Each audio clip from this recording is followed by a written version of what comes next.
Great morning, everyone. How are you all doing? This is your girl, Shan. Happy Tuesday. Let's get on up with a positive attitude because God has blessed us to live to see another day, that breath, okay? So let's keep it positive. As I always do every Tuesday, thank you so much for joining us last night on Marriage Mondays with the Kings, our radio show. We greatly appreciate it as we were talking about your next generation. And so, like I always say, thank you so much for your feedback that we receive from you all, just knowing that being a blessing that is blessing your life, is blessing your marriage, is blessing your family. You know, it is really amazing to us. Now, I promise y'all, and I promise y'all, good morning, Cousin Kim. I so promise I am not crazy. I am not losing my mind in the title, if y'all seen the title that popped up. Good morning, Dalisha. But I was thinking about this and it is so true. I don't know how many of y'all, some of y'all let me start like this. Some of y'all are blessed enough to have been with your husband or your wife. Y'all were high school sweethearts. Y'all been with each other for a long time, okay? Many of us, that is not the case. If I can keep it real, somebody, hey, Simone, that's not the case at all, okay? And so I titled this today, I thank God for my husband's ex, and I promise you I'm not losing my mind. One thing that I hear repeatedly over and over and over again, and I didn't think nothing about it at first, but then I'm like, it's really, really wrong. There are so many marriages that argue still to this day over somebody else's ex that they're married to. Good morning, Miss Dillian. Over somebody else's ex that they're married to. Now, this is mainly in the newer marriages, the marriages that are 5 years and less. You know what I'm saying? Generally, those that are, 15, I'll give as low as 10 years and more, they have matured a lot. But they argue over the ex. Now, y'all know I'm going to go ahead and disclose a little bit, but I'll just go ahead so I can make it plain. That's something that I love to do so people can understand. Now, my husband's ex wasn't no joke. Let me just say it like that.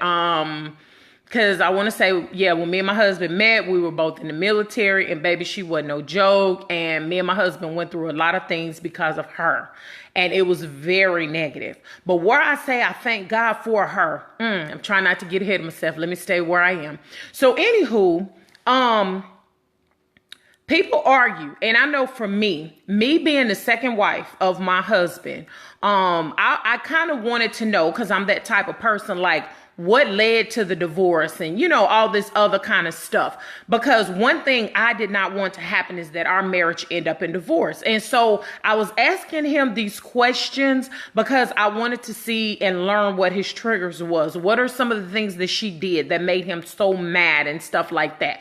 Good morning, sis. So I'm not, let me put this out here. I'm not going to bash her. I'm not, but I need to explain the situation so people understand. You know what I'm saying? Some of y'all are married.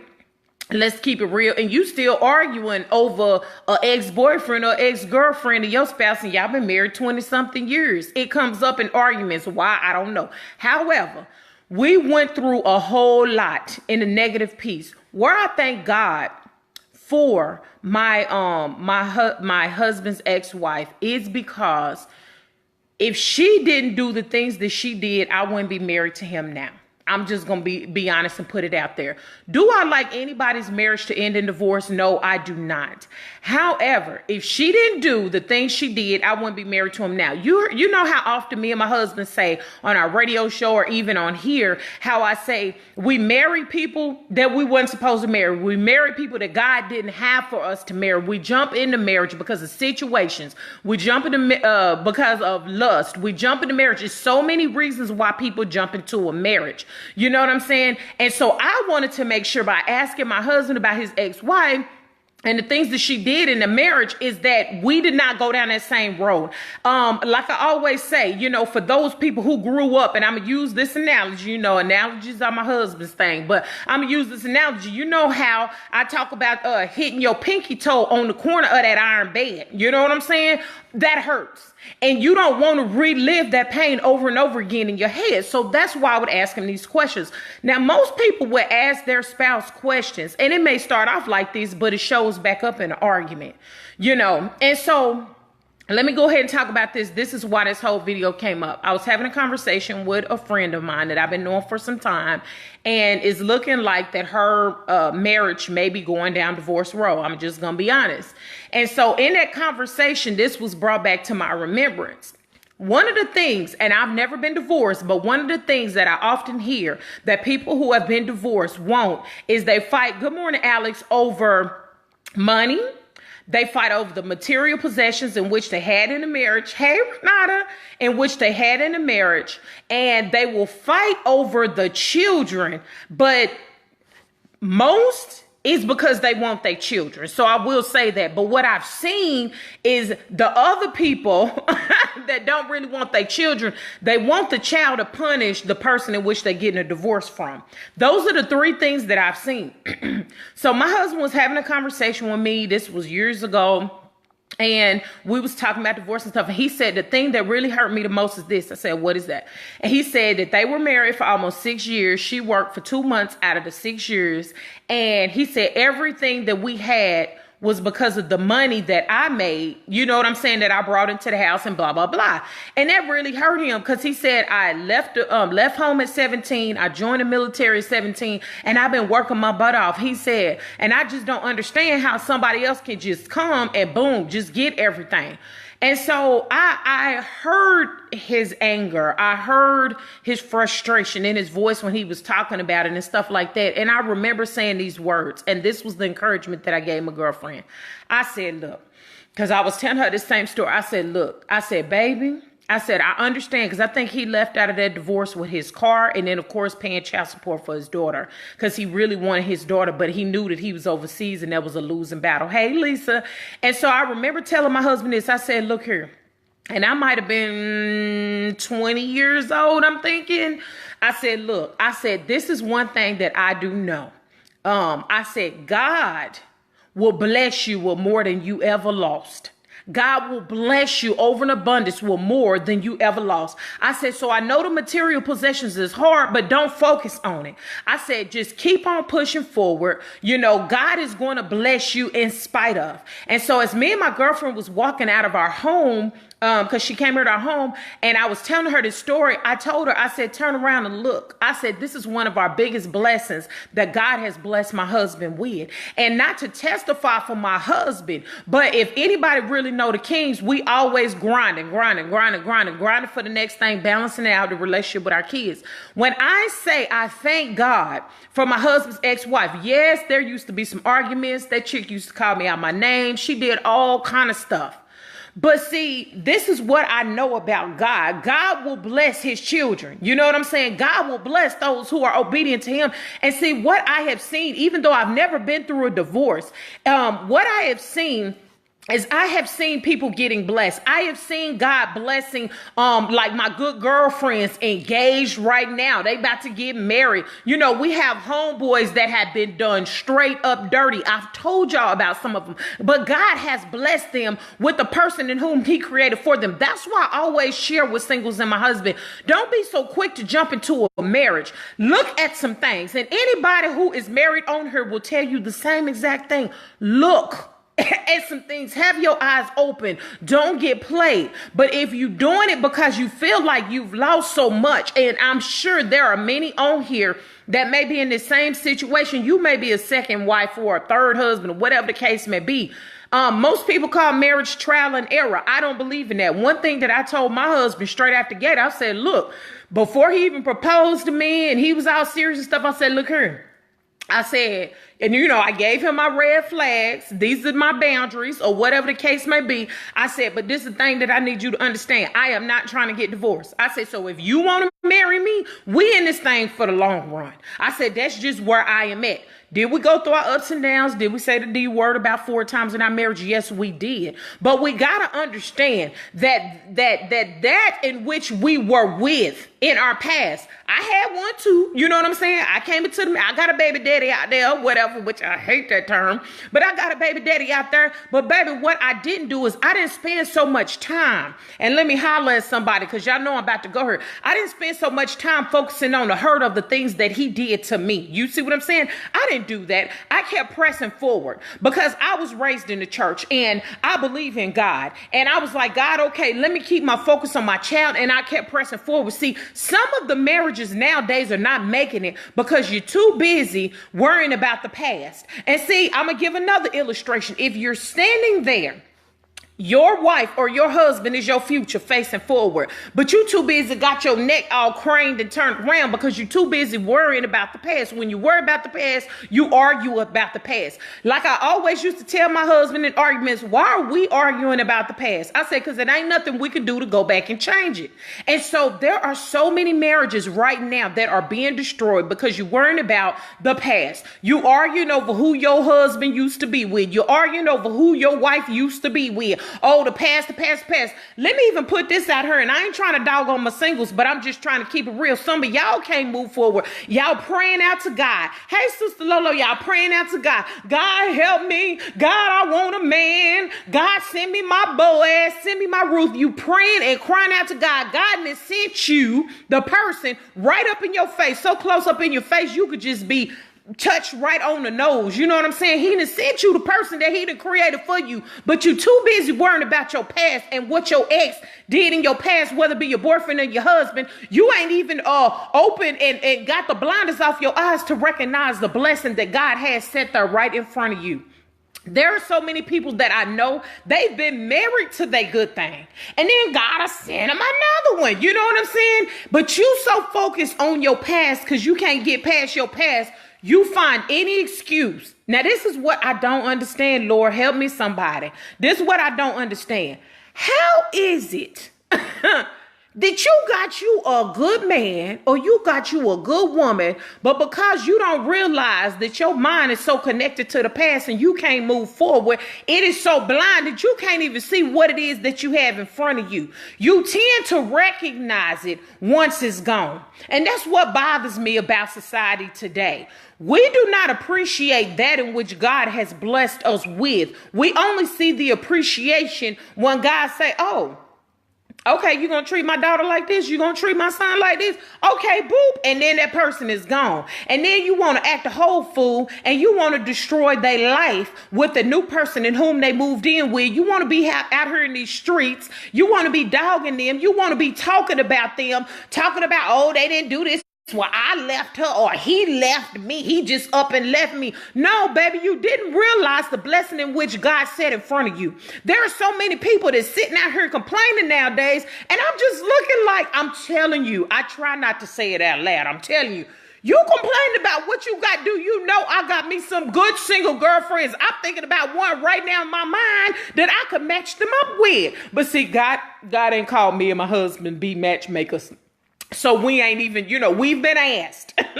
Shan, you say you can discern. What about, people have brought their husbands. They husbands, they're married now. They brought their wife around. What you think? You know what I'm saying? Give me a couple of days. I got to go pray to make sure it's not my flesh. But, that ain't our gift to be matchmaking and setting each other up. Only thing that I'm saying is quit arguing right now in your marriage about something in the past, baby.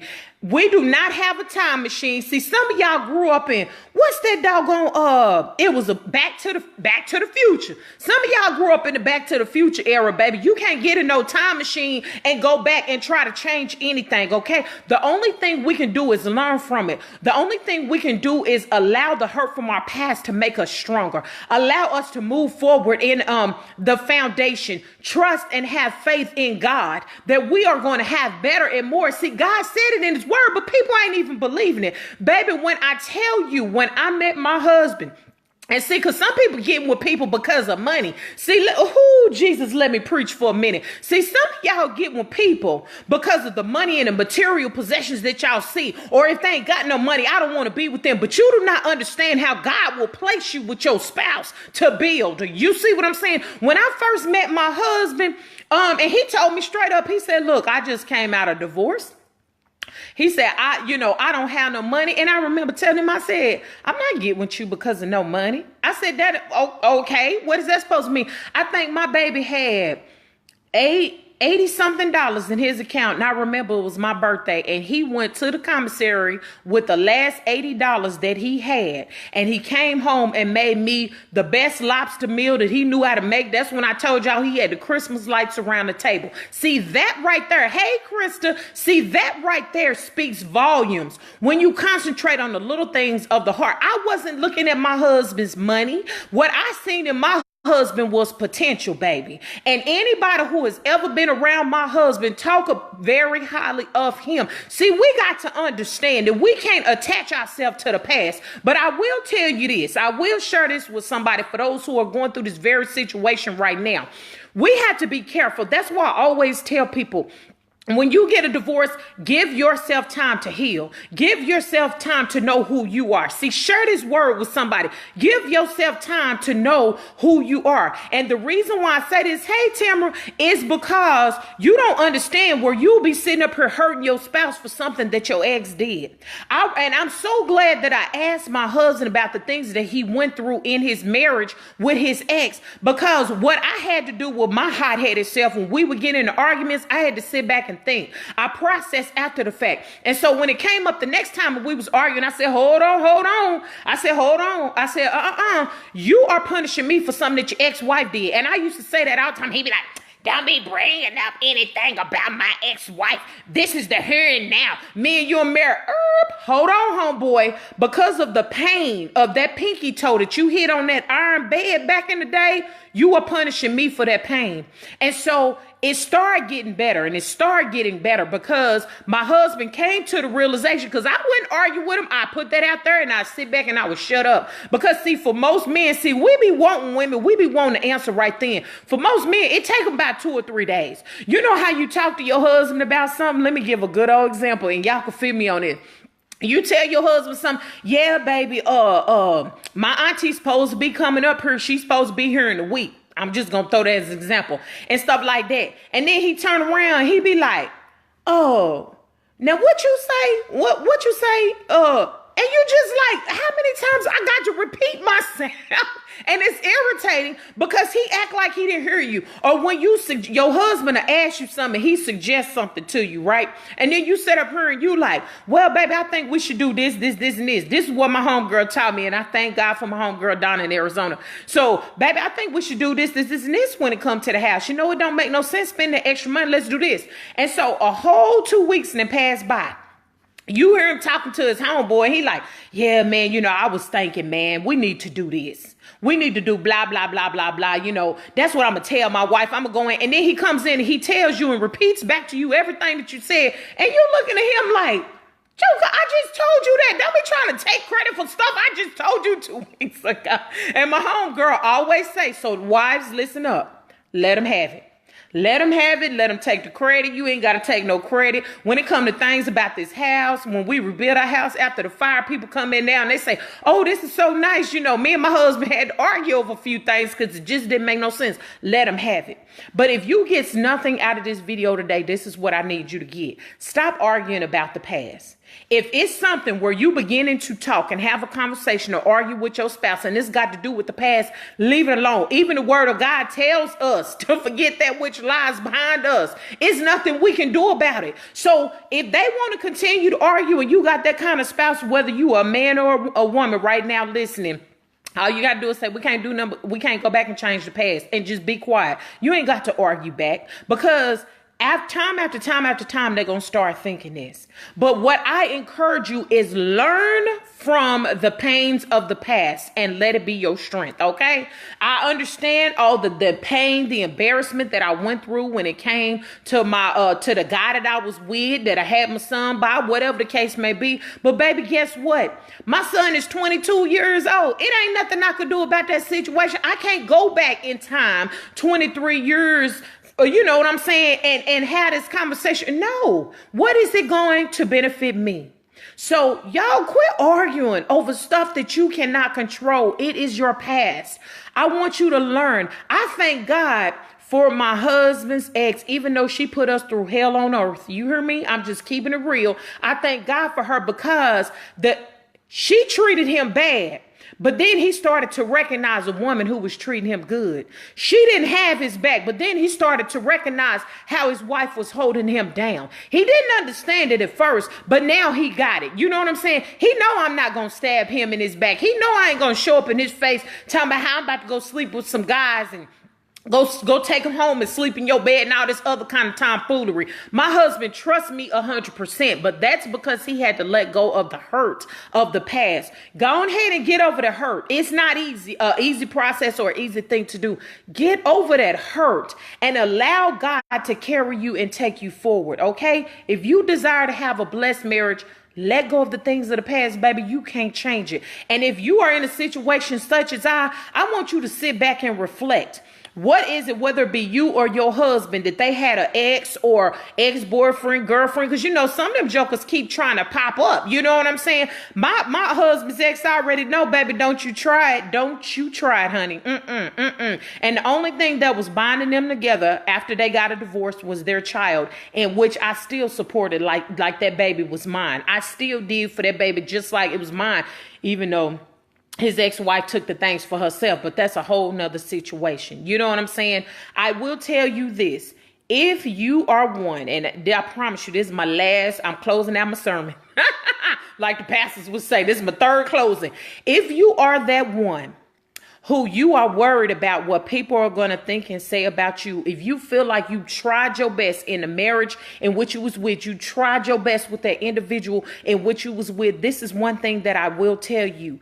Things will manifest themselves. Things that the truth will come to pass. You see what I'm saying? So you ain't even got to fight. You ain't got to be lobbying. You ain't got to be rallying out in these streets because, baby, what goes around comes around. And I'm telling you, I don't marvel in the things that my husband's ex-wife went through, but that what you sow, you shall reap. That's the word of God. Okay. Google it, dust off your Bible, crack it open and get into it. That what you sow, you shall reap. So you don't have to be out in the streets trying to save your good name, and he or she is putting down my good name. You don't have to do that because God knows his children and God will turn that thing around. I'm telling you, I have witnessed it with my husband and I am a living testimony. And the money that he thought he lacked and all that, because he had to pay child support and all this to the ex and everything like that, baby, let me tell you, when God restored 100-fold, you better ask somebody. So what they preach about in church about God restoring, you know what I'm saying? That what you lost, that with the moss and all that stuff. Then, hey, baby, I'm here to tell you, God will restore 100-fold. My baby ain't been lacking nothing. You see, she wanted him to hurt, but he didn't hurt. So I need y'all to go ahead and stand on the fullness of God. Good morning, Keela. If you are going through this right now, I need you to have faith, okay? If you are like, I'm divorced and I don't understand, and where's my Boaz and my Ruth, baby, you continue to hold on to God, because see, you don't want to just attach yourself to just anything. You don't want to go down the road that you just came out of, okay? God will send you your good thing as long as you are obedient to him. I don't know who I'm talking about, but I tell you this, I am a living witness and a living testimony to this in which I am saying. So go ahead and reflect back and think, what are the positive things, good morning, Natasha, that I can pull forward into the positive things when it came to the ex and the ex situations in which you have to go through. Like I always say, I don't know who going through this, but I know what me and my husband went through. And this is why God has called us to do what we do. Because when you've made it through, then God is going to somehow use your testimony to bless somebody else. Now, you can't, everybody's gift ain't to be like Marriage Mondays with the Kings, but know what your God-given gift is and the trials that you've been through. Maybe you were a single mom and God is using you to bless single moms and tell them that they can make it. Maybe you were a single dad. You know what I'm saying? Maybe you are a widow and you've been through this, and God is setting you in front of people who they are telling you your same story because they are living it and they're going through it right now.